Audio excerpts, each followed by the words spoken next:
Hey guys, what's up? Josh here.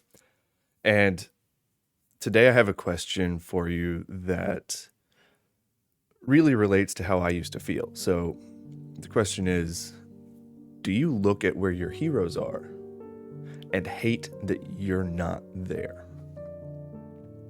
As strange as it seems, sometimes the masters of a craft are actually demotivating instead of motivating.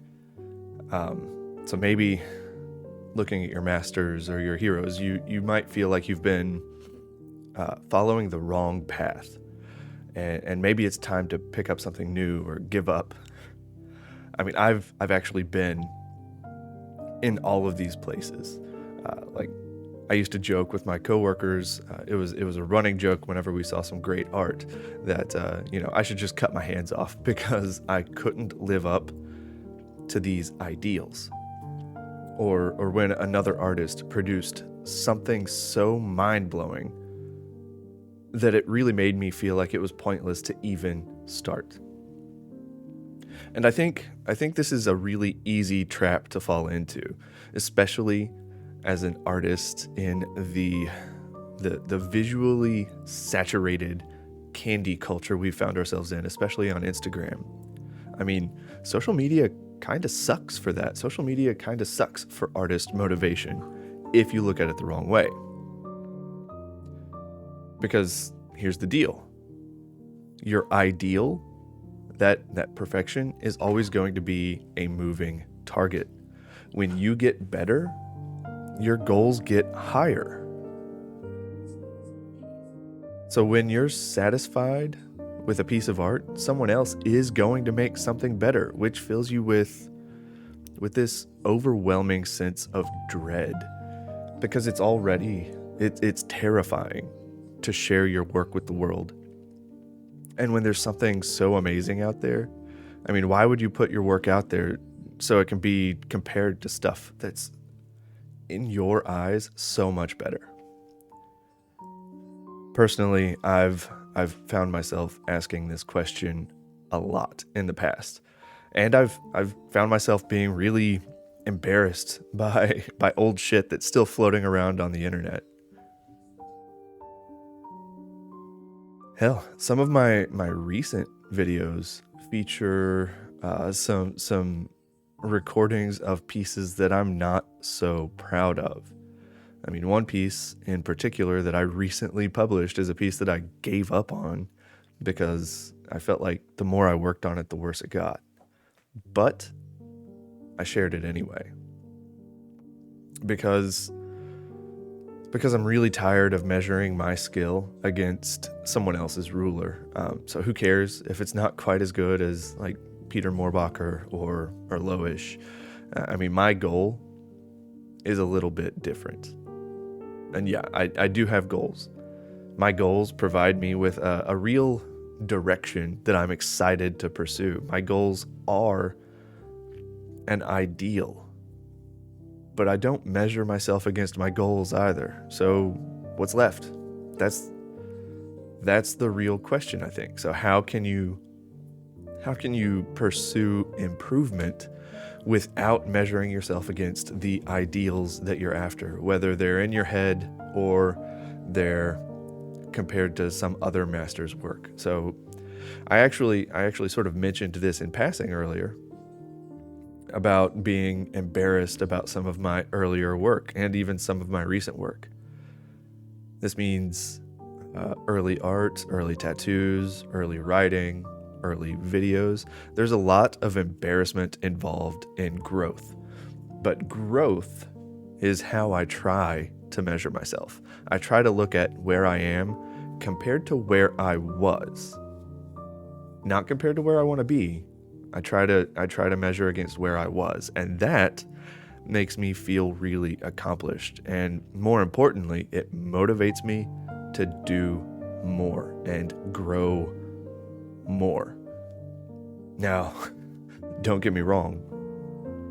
I still find myself comparing myself to other people sometimes, or to be more practical, I find myself comparing my work to other people's work.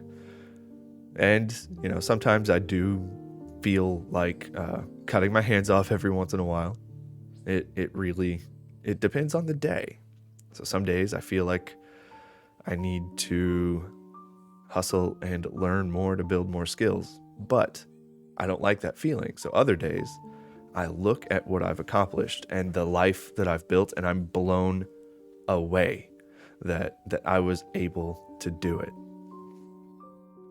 Unfortunately, some days I yell at my kids because I'm not perfect. And when I have those days, it's because I've really forgotten that I should be grateful for my kids, even when they're breaking my things. It's good that we have things for them to break, because I could be much worse off. Some days I look at how long it's taken me to improve as an artist, and it gets really frustrating. And other days I look at my son. I look at where he is as an artist, and I can see his path of improvement much more clearly than my own, and I can be really excited and proud that he's growing so much faster than I did, and I know I started there too. So looking through my history as an artist, especially, I can see some very specific periods where I grew in leaps and bounds. Some of those have happened really recently, and I can see the plateaus too. I can see where I stagnated for a while. But the point is, I've really discovered that my happiness in life is really largely determined by how I look at myself every day. It depends on whether I'm living in this gap between where I am and where I want to be, or if I'm living in a place of real gratitude and abundance for where I am compared to where I was yesterday, last week, last month, last year, last decade. Because the growth is actually quite astounding.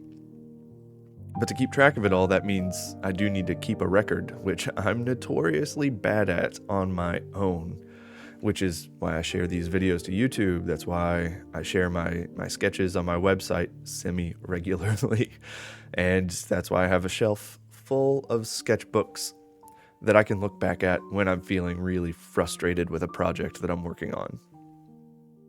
Most of these records that I mentioned are really public, aside from my private sketchbooks.